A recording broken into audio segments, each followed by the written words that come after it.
Okie dokie, a podcast for those addicted to the study of Scripture. Welcome, fellow addicts. This is your safe place to OD. Samuel! Here I am. What are we going to talk about today? Today we are talking about the Gospels. This is Gospels part 144. Last week we left off where the resurrected Jesus was walking with the two disciples who were unnamed on the road to Emmaus, and he had just kind of detailed the whole summary of the scriptures, the Torah, the prophets, and the writings concerning himself, a Messiah figure, without them realizing that they were speaking to the resurrected Savior. And we saw where they kind of got to a crossroads in their journey, and Jesus seemed like he was going to continue on, do his own thing. He had his own agenda at play, and these two individuals did the right thing and beckoned him to stay in their home or in their dwelling place for that night. And it's good that they did, because they got to experience the resurrected Jesus in a way that they hadn't up until that point whenever they broke bread together. And we don't know whether it was the manner in which that he broke the bread that would have been familiar, or if it was something divine, some scales, metaphorical scales, spiritual scales that were lifted, removed from their eyes, but they realized that it was him while they were breaking bread. And then Jesus does this weird metaphysical thing and just vanishes from their sight. So again, we get right. aspects of resurrected bodies being similar but different from how our bodies are now. Yeah. And these disciples are like, oh, like, didn't our hearts burn within us when he was saying all these things? And now that we realize it was him, like, of course all of those things fit together, because it's the author of the agent, the wisdom of God, who is telling us these things, the Messiah we've been waiting for. And they go back and tell those in Jerusalem what they had experienced during the breaking of bread. And in the midst of this, the text in Luke says, as they were like detailing the events to the rest of the disciples, Jesus appears again. Peace be right. with you. Appears out of nowhere. And they're all frightened and thought they had seen a ghost. And again, he's like, it seems like a form of reassurance, but maybe some rebuking as well. It's like, why are there doubts among you? Like, he was beckoning them to interact with the physical nature of himself, like touch me and see. A spirit doesn't have flesh and bones as I have. And he takes it further and asks them if they have anything to eat, and he eats broiled fish in front of them to show that this is not some ethereal spirit like what we want to paint our future realities to be. It is a resurrected physical body that has been redeemed by God, and Jesus is the first fruits of that.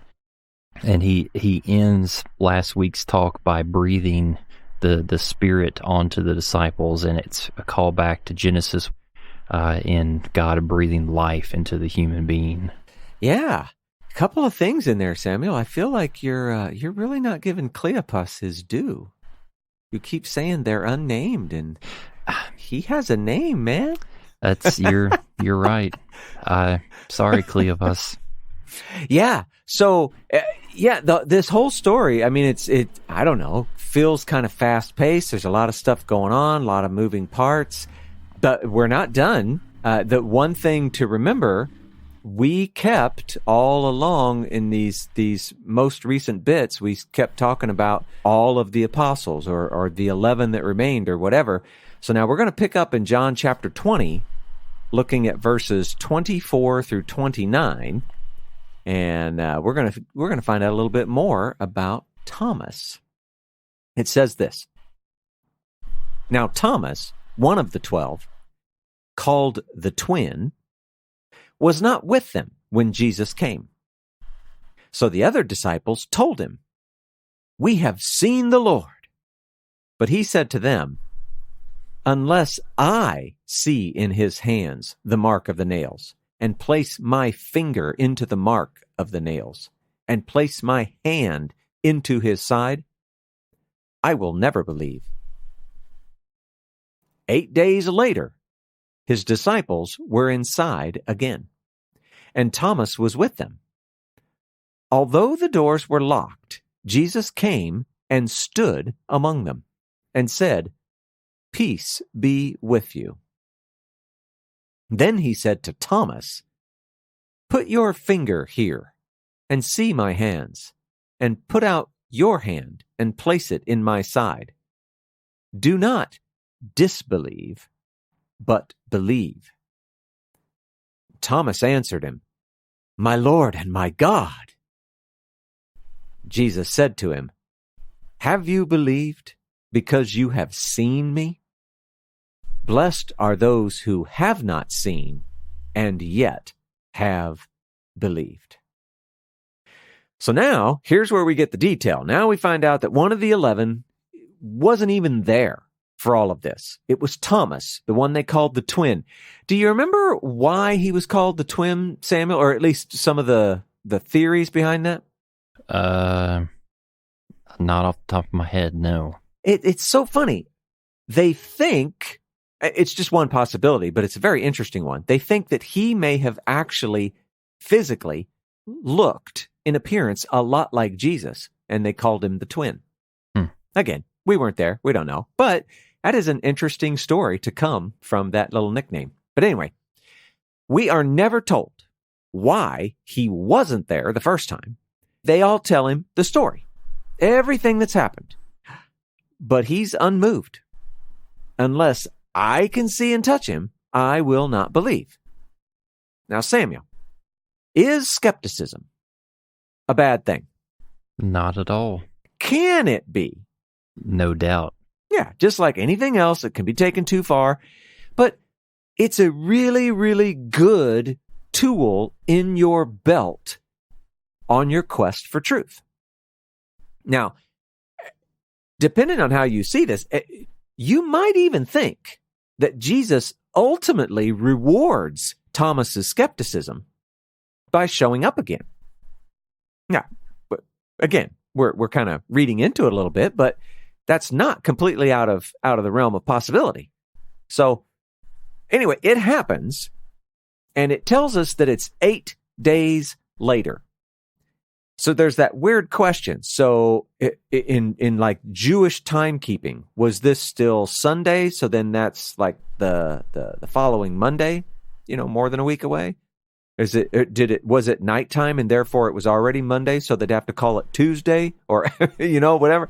Anyway, 8 days, whatever that calculates to, this whole scene that we talked about, I guess last episode, him showing up, it's all just kind of recreated. I don't think anybody intentionally did it, but everything seems very much the same. They're all together in a place, the doors are locked, and Jesus just kind of shows up out of nowhere. And I mean, literally, he shows up out of nowhere. Now here, John uses the phrase, came and stood. So, I mean, that kind of gives you that sense of movement. It sounds a little more like he might have been passing through doors or walls or whatever. Remember, we had that question of, did he really just appear like all of a sudden right there in the middle of the room, or did he pass through walls and show up there or whatever? We still don't know, but this one at least reads a little bit more like maybe he was passing through doors and walls. And Jesus even says the same thing he did last time. Peace be with you, or peace to you. Now this time, however, Jesus is focused on Thomas alone. He tells Thomas to do exactly what Thomas had declared he wanted to do, or what he felt he must do before he would believe.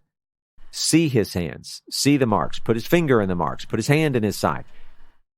For good measure, he even commands, do not disbelieve, but believe. And Samuel, wouldn't you know? It worked. I mean, it doesn't even tell us that Thomas did in fact touch him or any of those things. Now, we assume that he probably did, but it doesn't even say it, which I find amazing. But Thomas declares two things: my Lord, and this, if you were like going into the Old Testament, this is the equivalent of Yahweh, my Lord, Yahweh. And this is interesting because there's no ambiguity for Thomas.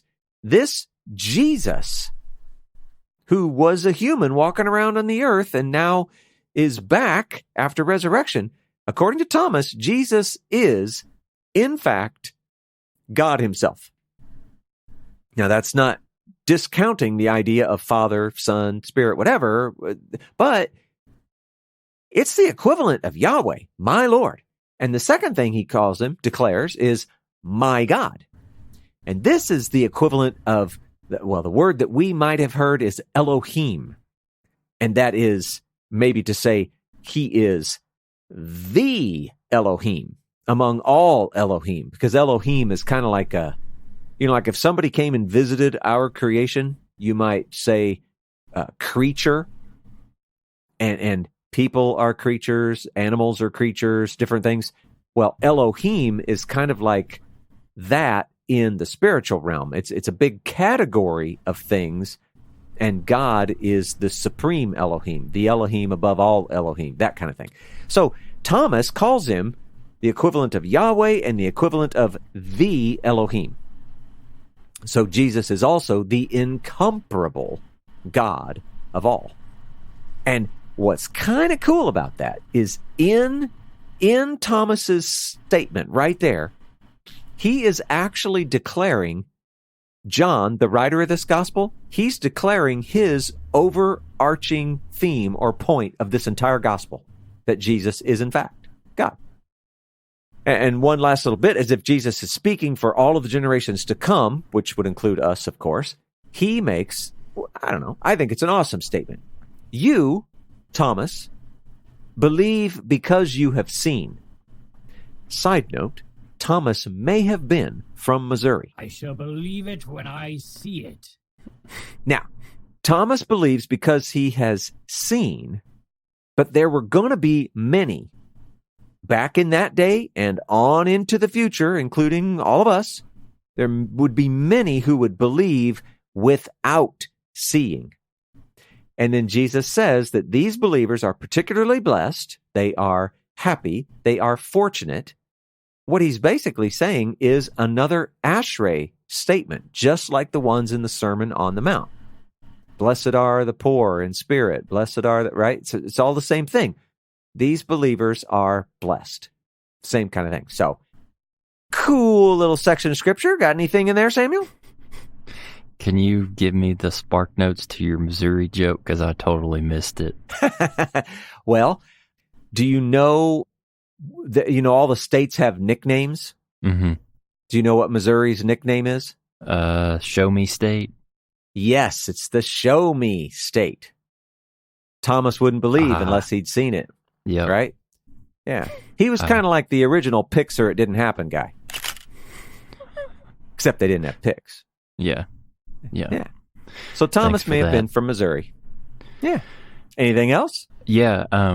So are we supposed to take Thomas's declaration here as something significant in comparison to what other disciples have said concerning Jesus's identity, authority up until this point? Like, I mean, of course they had some hintings that he was the Messiah, not the Messiah that they had hoped for, not the conquering king, but the suffering servant. But is this the first time that one of the 12 has now done the equivalent of equating Jesus to God himself, or is this just reinforcing of things that have already been stated?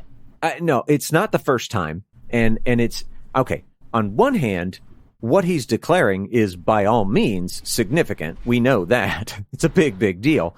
But no, it isn't extra special or overly significant compared to other stories. It is. It's funny because we end up calling him Doubting Thomas. Mm-hmm. But buddy, when he believes, he believes like through and through, all the way to the top and the bottom and front and back. I mean, Thomas believes. So calling him Doubting Thomas is kind of silly. He believed a lot longer than he didn't. So there's just that.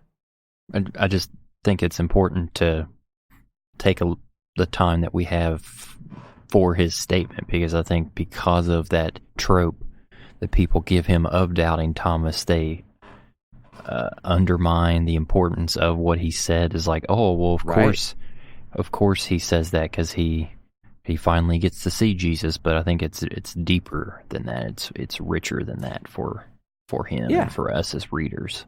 Yeah, I mean, he could have said, my Messiah, or God's Messiah, or King, eternal King, or, I mean, whatever.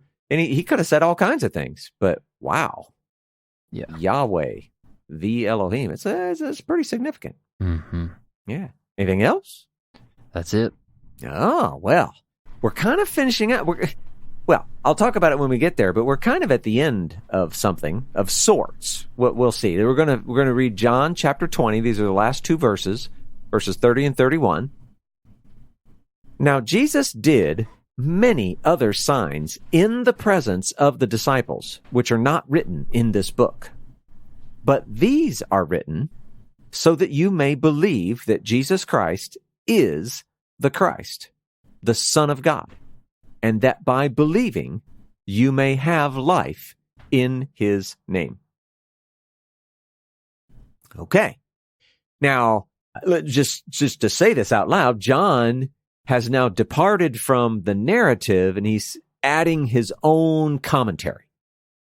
So first, he wants us to know that the things he has told us are not the full story. They're just a sample.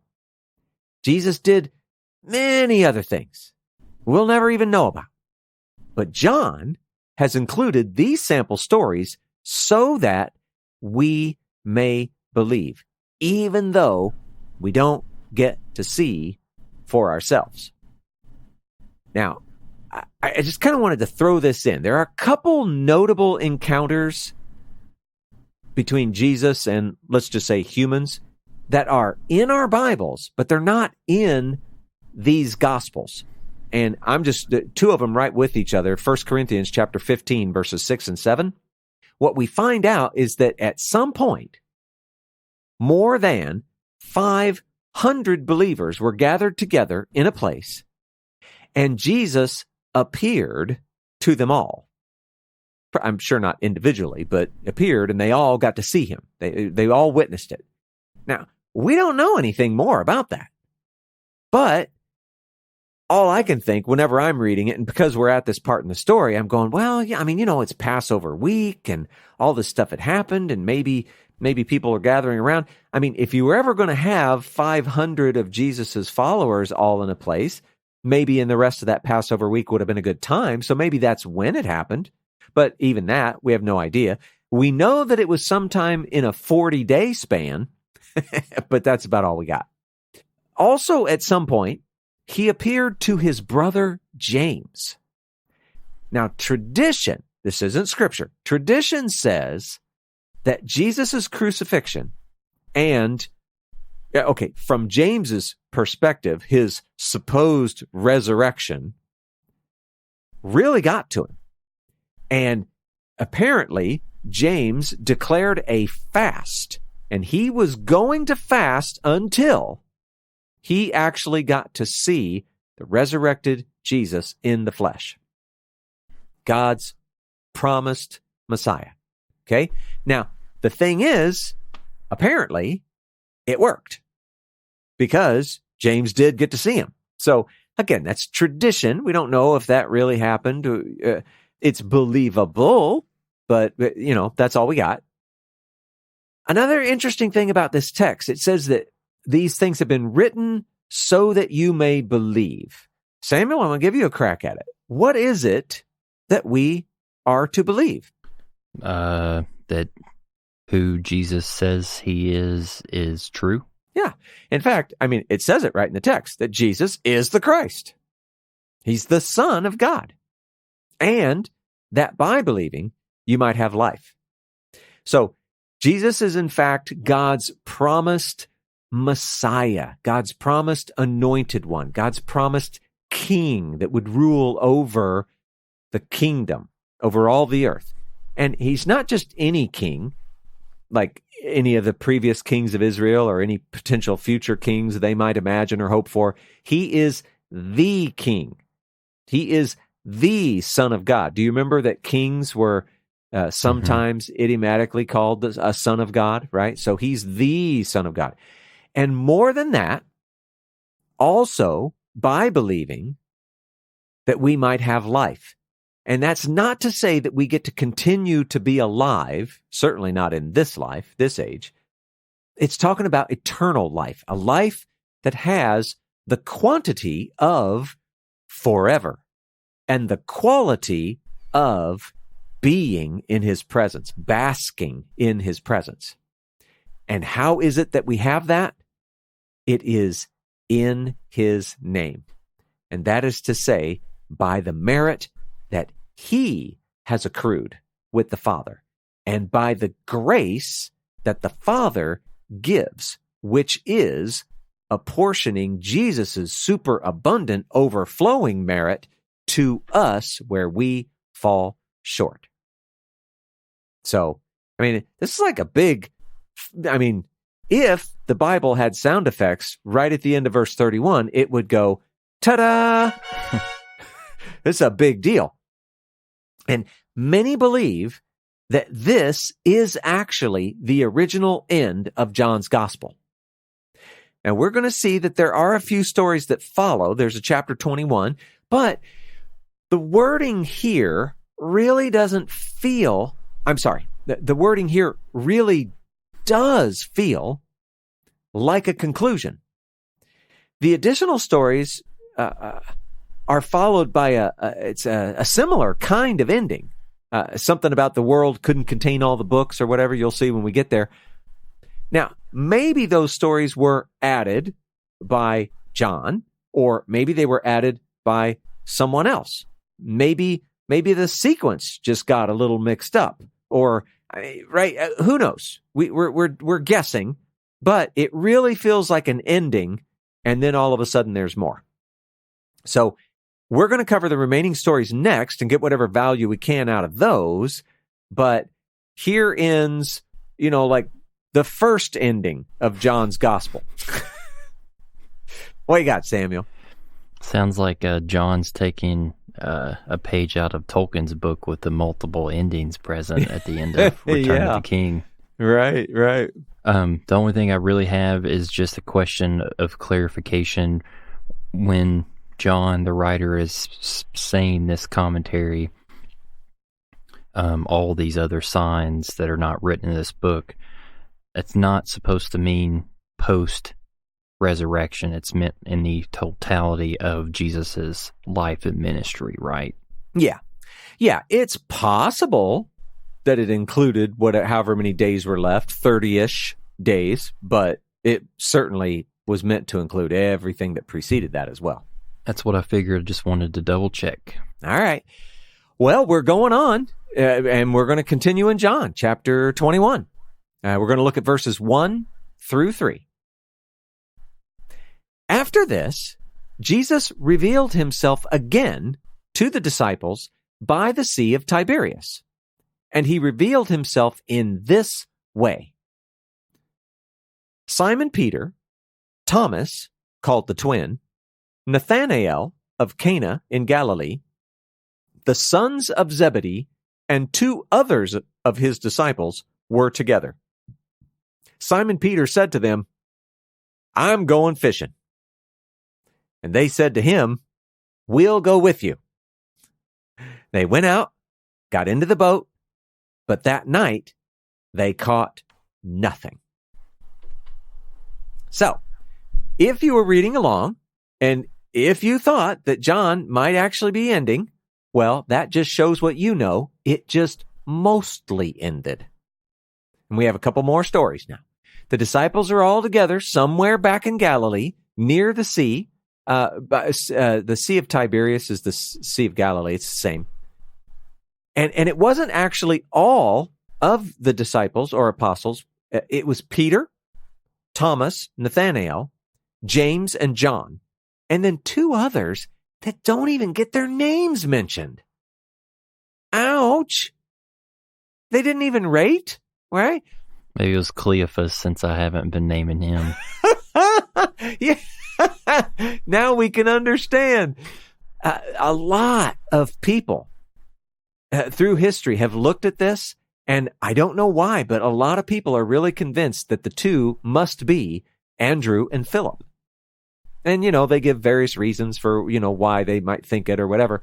But isn't that funny that they don't get named and a bunch of people feel pretty certain, yeah, it's probably these 2.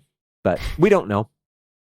It's just a thought. Now, remember, Jesus had told them to go to Galilee, told them that they would see him there. This may be that story, the one of when he meets them there, or at least one of the stories. We don't know. But you get the sense that these guys, they might still be feeling just a little bit lost, maybe without direction. They just don't really know what to do with themselves. So Peter has an answer. He nails up his "Gone Fishing" sign, and he heads out. And Samuel, here, serious question. When you kind of get lost and you don't know what to do, going along in life, what do humans often do? They return to the things that they find meaning and that give them peace of mind and clarity, I guess. Yeah. I don't know. Yeah, familiar things. I'm lost. I don't know what to do. I'm going to do something that I've done before, something that I feel like I'm somehow in control or not lost or something, right? And so Peter's going to go do that. And he's not alone. The others, they go with him. Now, just for a moment, let's think practically. Fishing probably remained a pretty normal part of the rest of their lives. I mean, I know they had, some communal living in Jerusalem, and the story gets a little complicated, but they still had to care for themselves and their families, and that took resources. And so to imagine that they continued to fish isn't crazy thinking at all, and it's pretty likely. And we don't know how much or whatever, but they did. So the thing is, work, it's a part of being human. It got instituted all the way back in the Garden of Eden, Genesis, and it is what we look forward to in our resurrected state, in the world to come. There will be work, and it won't be suffering, painful, toil, any of that. It'll be fulfilling. It's an important part of who we are as humans, and we shouldn't run away from it. We shouldn't despise it. We shouldn't avoid it. So anyway, they all get in the boats, and they start fishing. In fact, they fish all night. Now, it kind of depends on who you are. That might sound like fun, but they caught nothing.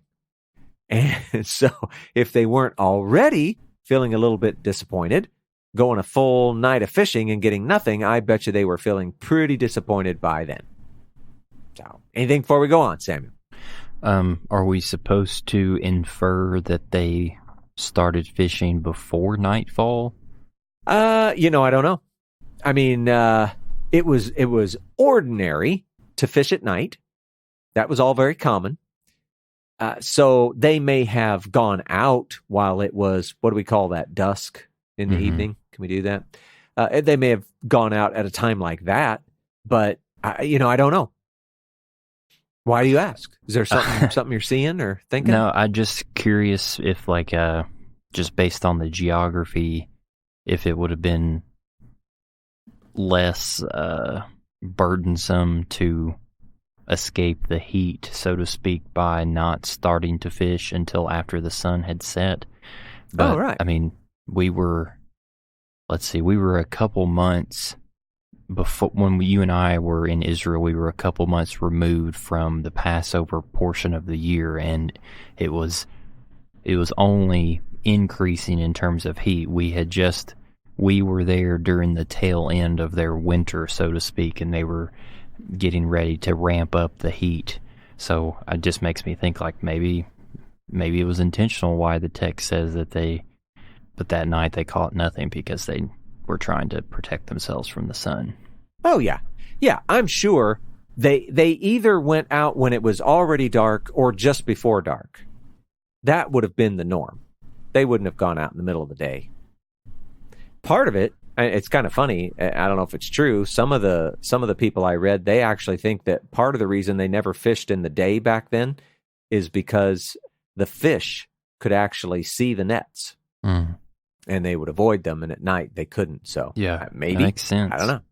Yeah, well, depends on how clear that water is. I don't know, and I don't know what fish can see. They've never told me. But anyway, let's go on. John chapter 21, let's look at verses 4 through 7. Just as day was breaking, Jesus stood on the shore. Yet the disciples did not know that it was Jesus.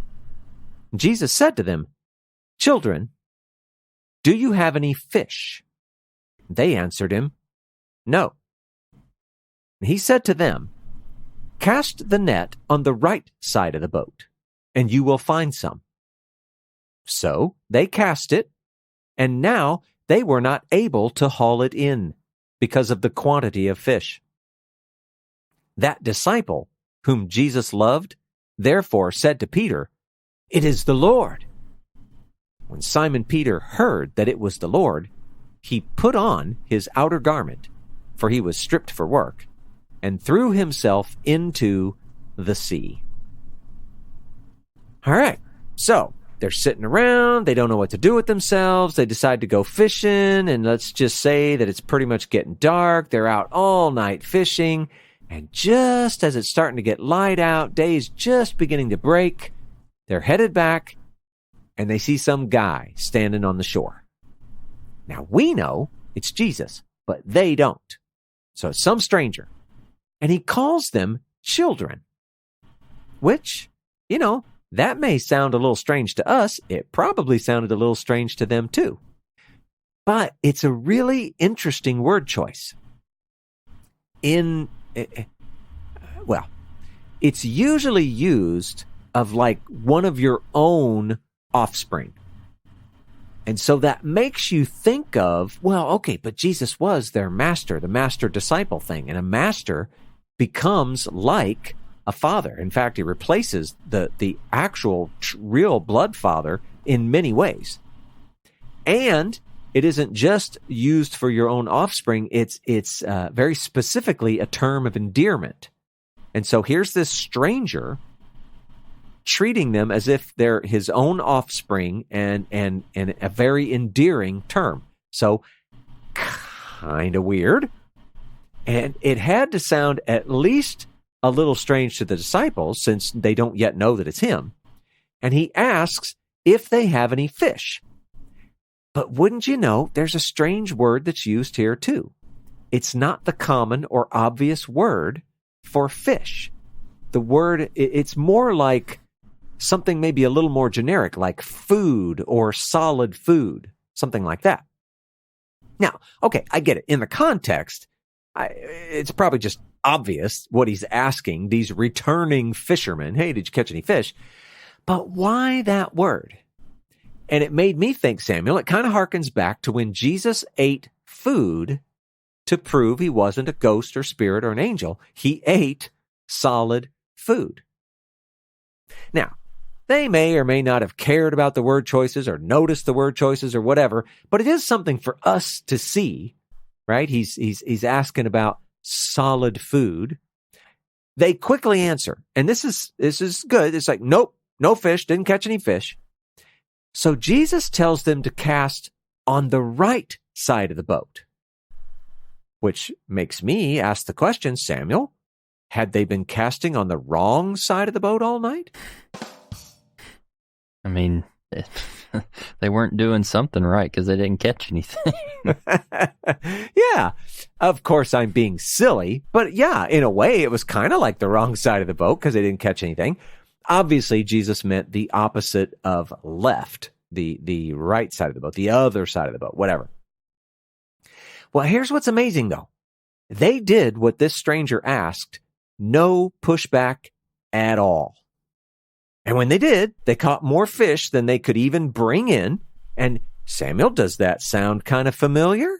It was ringing all kinds of bells. It's like, this has happened before. Yeah, this was way back in Luke chapter 5, verses 4 through 7. Jesus, he had done a very similar thing. And in that case, I think they said it was so many fish, the boats were sinking or something like that. Now, here's the thing, Samuel. The first story was a call to discipleship. And interesting side note, they did push back a little bit back then. I mean, they didn't know who Jesus was or anything back then either. So that's kind of funny. Anyway, the first story was a call to discipleship. And so maybe we can look at this one and say, well, it's kind of like a renewed call to discipleship. Now, it doesn't follow with the rest of the story, but it's just interesting that there's that parallel here. And then John, not that he's, gloating or anything in his gospel, but he was the first to recognize it is the Lord. And he told Peter. Now, Peter doesn't appear to recognize Jesus either before or necessarily even after John tells him. But he does not hesitate. He takes John's word, he jumps in the water, and he heads for the shore. And I think it's because Peter was making sure that he was going to beat John this time. Not like that race to the tomb. So first, though, he does something that I think probably sounds very strange to our ears. Before he jumps in the water, he puts clothes on. Samuel, does that not seem a little bit backwards? Very backwards. Yeah. Why would you do that? Well, there are a couple schools of thought here. And they make their way into like the various English translations. So you'll probably see these pretty quickly. The first idea is this. Well, it says that he was stripped for work, okay? So what they're saying is that Peter was lightly clad, had very little on. And I don't know, we might get the image of like a loincloth or something like that. And so because he was dressed that way, he wanted to have some sort of halfway respectable or respectful dress on to greet Jesus, to greet the master. And so he puts on the outer garment, even though he's about to jump in the water. So that's one school of thought. The other one, slightly different, it says, well, now hold on a second. Peter was already wearing what we would think of as an outer garment. But here's the important part. He had nothing on underneath. So again, he was stripped for work. He was lightly clad.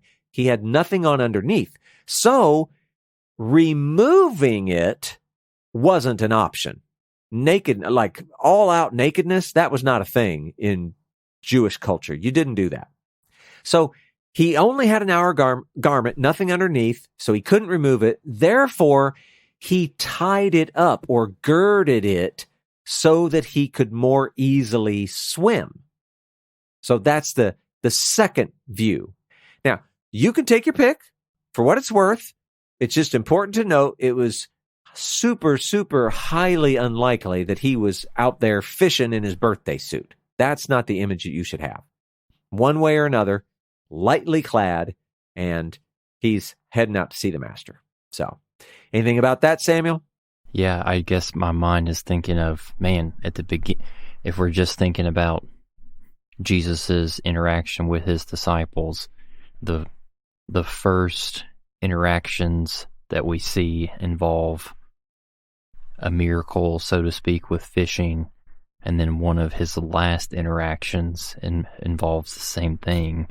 Usually when you have bookends of something, that means that there might be some kind of buried treasure within the text in the center.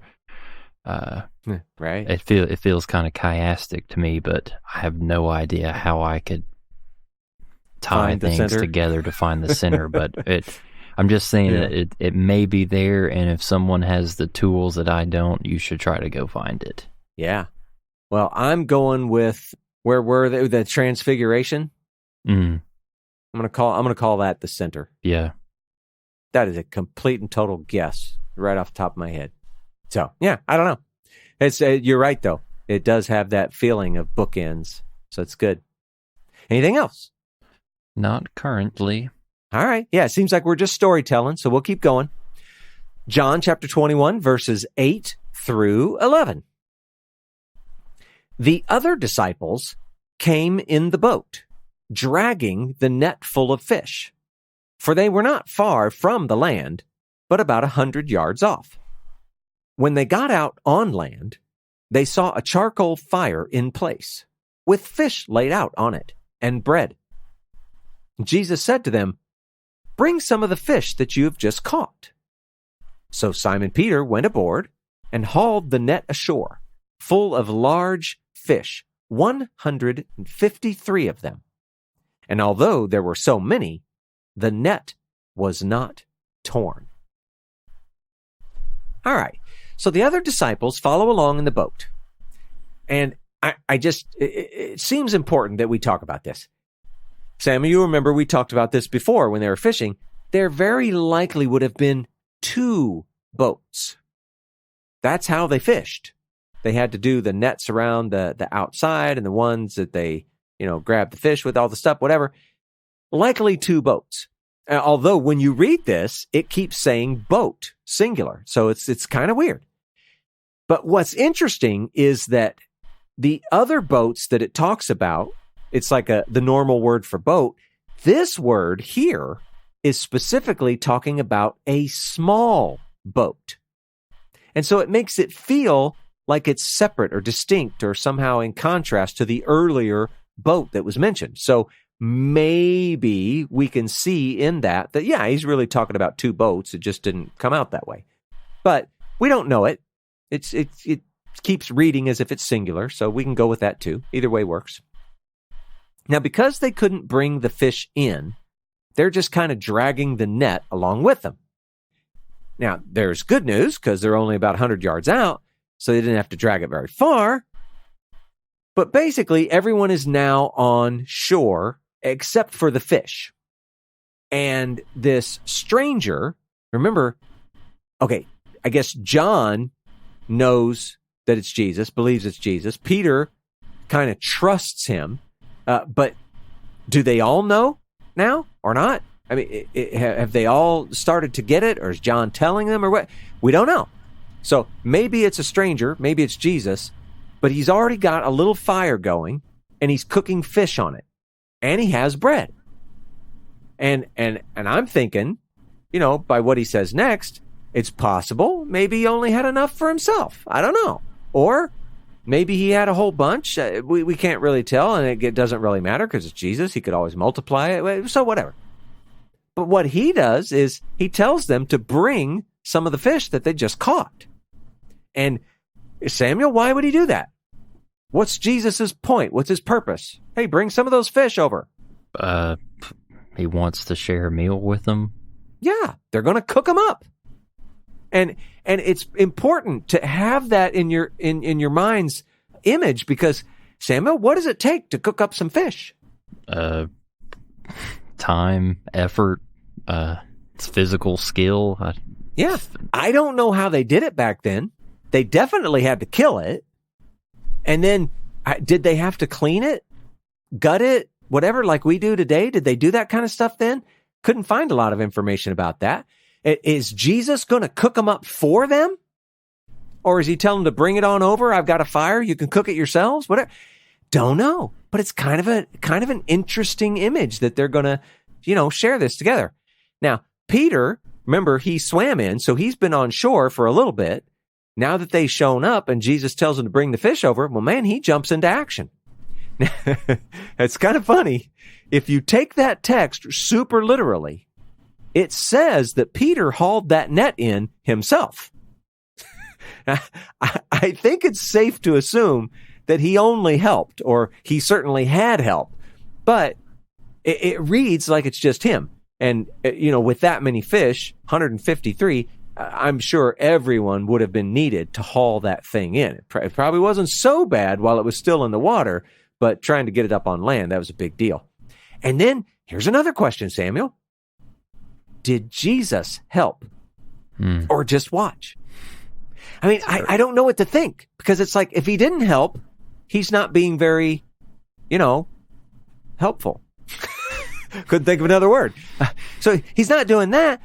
But then again, it's like, well, I don't know. He's this resurrected dude, but then he's also a stranger, possibly still, or maybe they all know him at this point.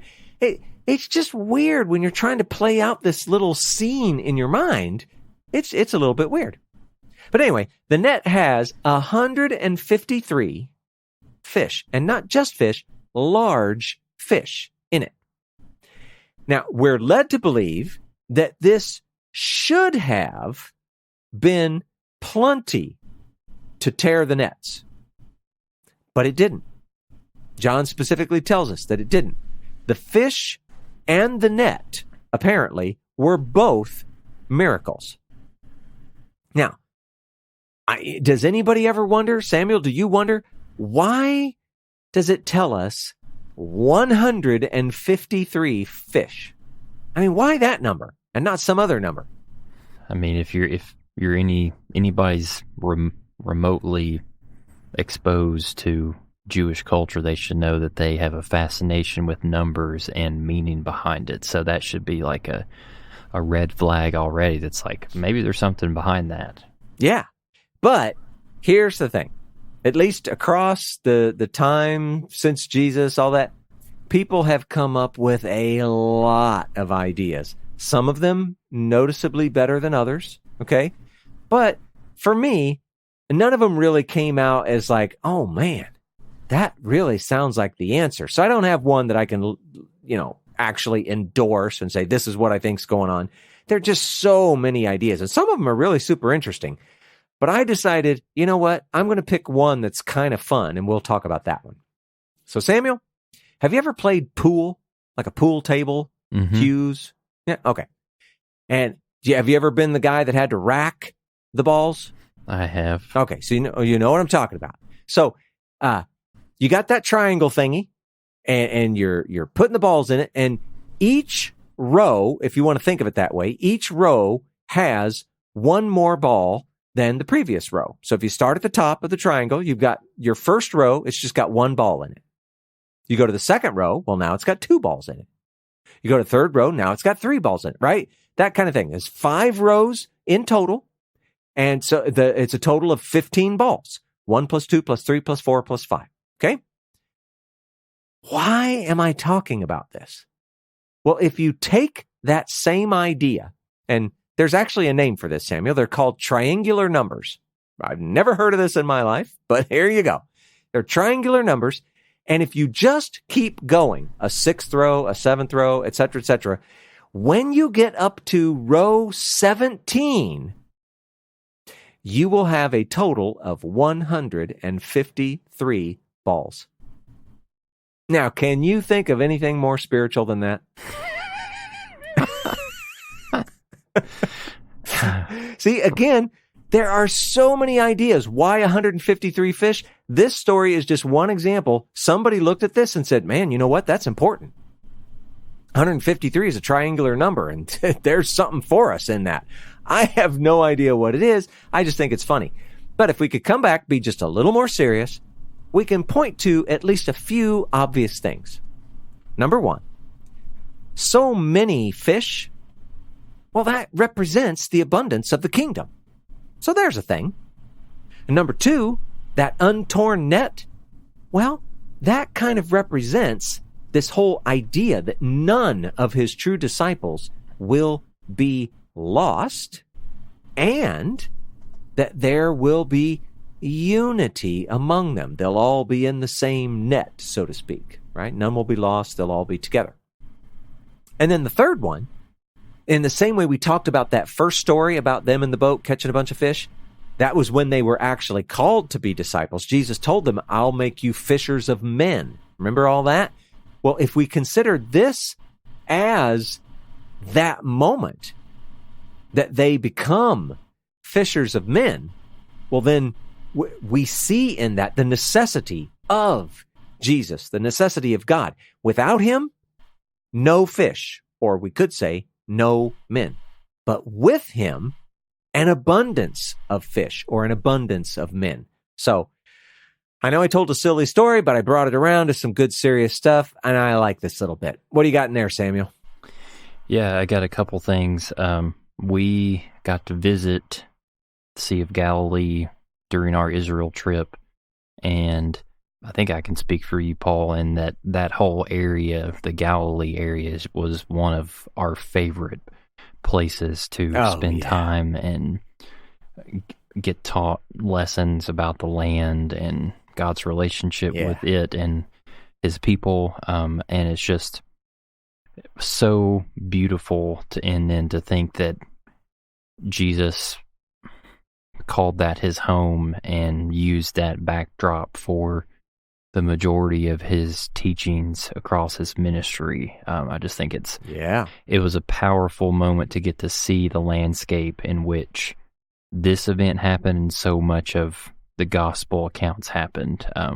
But then more specifically, we got to see, so there are natural, I guess you could say, streams or watersheds that are feeding into the Sea of Galilee, and apparently that running water, that Mayim Kaim, is an attractor of fish, and we got to see that ourselves. We were down at the beach, and there was like a pretty big cascade dumping into the sea, and I mean, you could just be right along the water's edge, and there were just tons and tons of fish. And they were just saying that, like, it's not unreasonable to think that would have been one of the places that the disciples would have chosen to try to go fishing, because they would have known that areas like that would have been hot spots for fish to localize in order for them to get them. So I don't think I've ever done this before with okie dokie notes before, but I'm going to try. I took a ton of photos when we were in Israel. I'm going to see if I can attach 2 of them within the document just for your own visual reference, because I think it's helpful. Well, and then on top of that, I don't know if it was coincidence or not, but within that same beach that we were standing at, and they had a little lesson there and whatnot, there was a fire ring right down on the beach next to that like cascading waterfall where the fish were, and that was also very powerful to just get that image of like, could this have been what it looked like for Jesus to be waiting on the shore with that fire and the disciples coming in on their boats with all that fish? So I just if you ever get a chance to go to Israel, it's definitely another tool for you to deepen your faith and understand God's relationship and covenant with the land itself. Yeah, no doubt. We don't know this from this little bit of text, but people speculate that they were again in the area of Tabgha. And that area, I believe it's technically the 7 springs of Tabgha.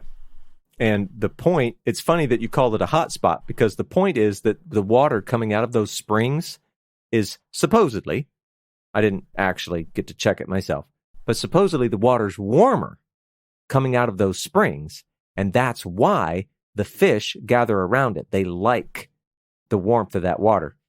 So just an interesting thing. But yeah, it is a beautiful, beautiful place. And I'm not moving anytime soon. But if somebody forced me at gunpoint to move to Israel and I had my choice, I would probably live somewhere around the Sea of Galilee for multiple reasons. It just really was nice. It's good. Yeah. All right. Well, I think it would be unkind of us to do the next little section, because then we'd be keeping everybody too long. So I think we got to cut it short here. Sam, you got anything else before we go? Yeah, I do actually, which reinforces why we should stop. Your question of 153 fish and why that's the number, and the triangular number imagery made me think of one of Jesus's parables in Matthew 13, verses 31 through 35. And that is the parables of the mustard seed and the yeast.